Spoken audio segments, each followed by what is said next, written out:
So I regularly get asked about night vision and thermal equipment and what I think is the best, what I use, what's new on the market. So basically I thought I'd just do a very quick run through of some of the products that I've actually got at the moment on test. So starting at the more basic of the scopes now that I've got the Pulsar Digix scope.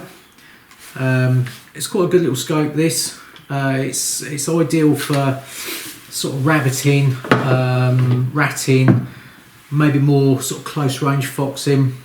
I find that with that it's very IR sensitive, so it's brilliant at low light, sort of dusk, that kind of time. But I find that if you push it out a little bit further at night using an IR and that, then it's not quite as good as something like, which I haven't got out here, which I should have done, the Mark Ripley HD or the 4K. They're very, very good scopes for the money. I've also got here these are both thermal scopes. This one's the Thermion 2. That's a very nice scope. I like that. I particularly like the way it's kind of like a normal day scope there. It looks good on the rifle, very easy to use. I really like these scopes and I've had a lot of luck with that. It's very clear, it's very good. To top that, I've got the RH50 Ricoh thermal scope there, which is very, very clear, really nice picture on that. Again, nice and easy to use. Between these two, I particularly like the Ricoh because of the battery system that we've got on there.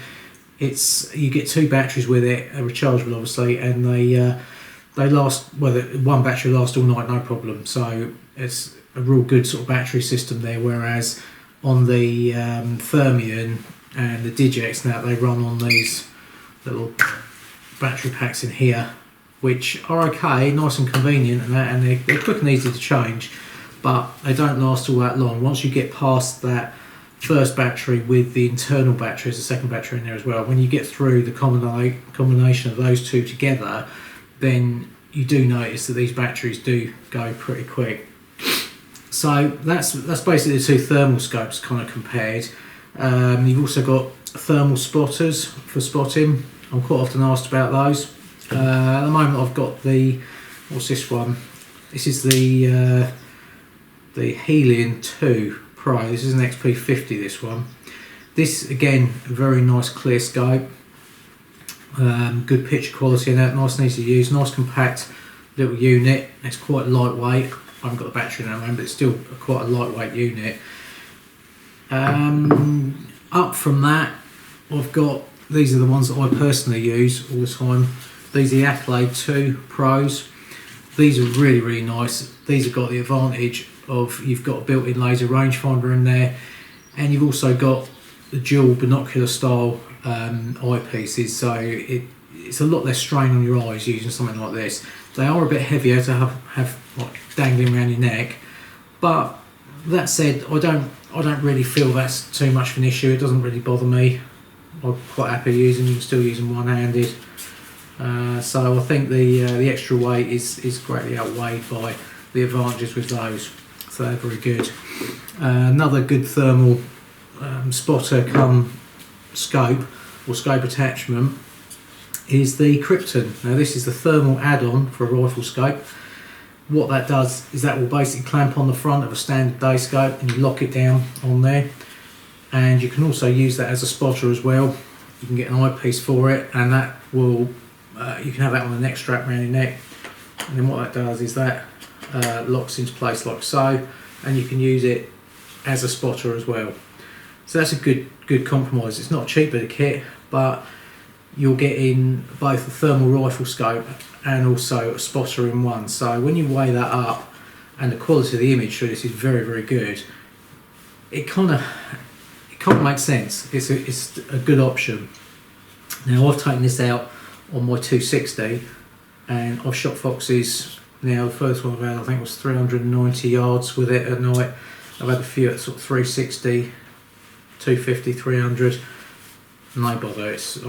I can range using the Accolades, and with that on the 260 I can just dial it in and yeah, take some pretty cool long shots with it if need be. So that's a really nice unit. I like that.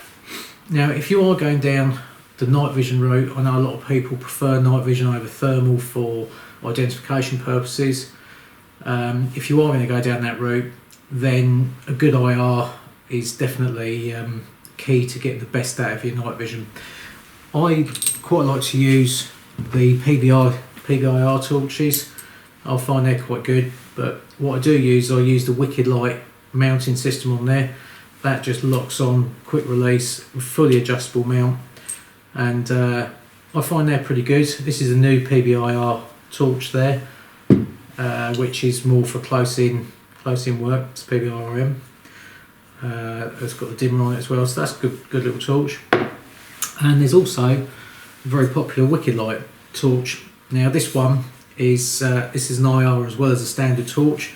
So I've got a battery in it, so you can use it as a normal torch with your white, green and red colours on there, and there's also an infrared mode on it.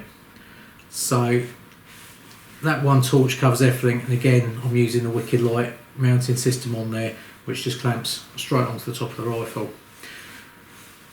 That's a very good torch. So that's basically the kind of the gear that I've got on test at the moment, and yeah, I hope that's given you a bit of a basic rundown of what's what and a quick sort of overview of them. And keep watching the videos and you'll see them in action. Thanks for watching.